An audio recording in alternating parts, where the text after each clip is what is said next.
You've just done a fundraise. Yes. Tell us, from this region, why you came to Qatar for money and how much indeed you've been raising. Our total round was 250 million.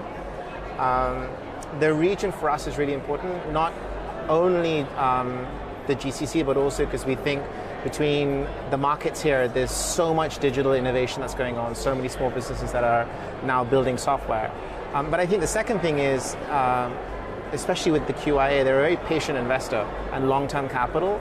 And when you're trying to build something generational, you're going to make mistakes and you're going to learn from those mistakes. And you want someone that's not running necessarily a 7-year cycle, but they're really thinking about the world at large. You, of course, kept on some previous investors, Insight, for example. Yes. What's interesting, do VCs, do you think, have to be worried about basically startups now going direct to sovereign wealth funds? Is that becoming an obvious form of capital now, not needing to see these sort of, middle people who are venture capital?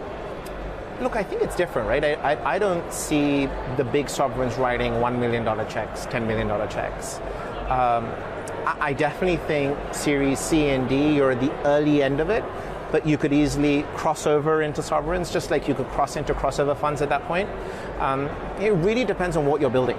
Yeah. If you're building to be acquired, you're probably well suited towards a more venture style investment.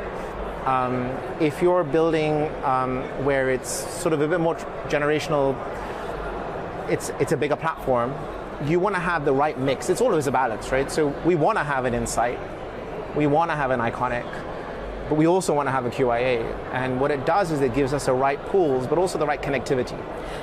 That's so interesting that you say what you're looking to build, because perhaps people might have gotten the wrong end of the stick a few weeks ago when they saw that you took money from Microsoft and you're building within their platform, offering your services on Microsoft.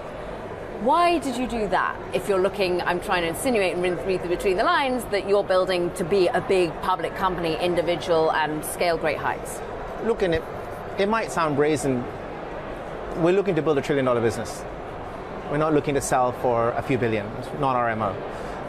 Because it's never about the money, as much as money is important. And so when you're looking to build that big, and you're looking to be that grassroots in how stuff is used. Office is used everywhere. Windows is used everywhere. There's a lot of patterns you learn from someone that's already solved the problem. I think the second is always, again, it's balance. And so we have two corporates that have had worked with us. One we haven't disclosed yet for obvious reasons. But with Microsoft, the key was alignment around mission.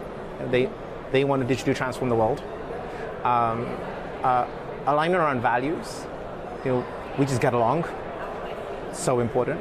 And it's a balance also with our cap table.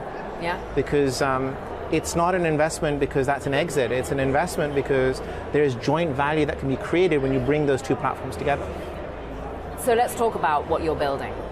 And it's ultimately a way that people are going to be able to code, to build websites and their businesses much easier. You're not going to have to sort of pick and choose from a website anymore. You'll literally be able to use your voice.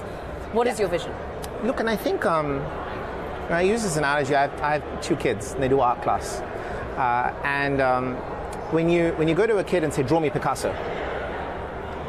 Do you do that? Yeah. Do you ever ask your kids to draw Picasso? Their art teacher says draw Picasso, and it's never that great the first attempt.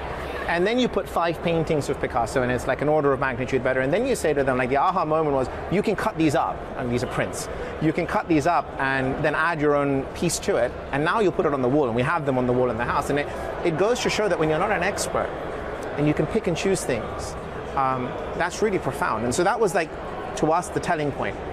The second thing was, you talk about coding software. I think people should forget the word coding. Yeah. Right? You're building a restaurant, you don't understand how the kitchen is built. You're probably in retail, it doesn't mean you understand how fabrics are weaved. And so you should just simply say, I need a piece of software that does this, that allows me to do Y, and everyone can talk. There's two things everyone can do. They can order pizza online and they can talk. And so why can't you take the best of both those worlds and allow anyone to simply say, I need to solve this problem, and now with the advancements we have with AI, why can't it tell you, well, this is how you solve it?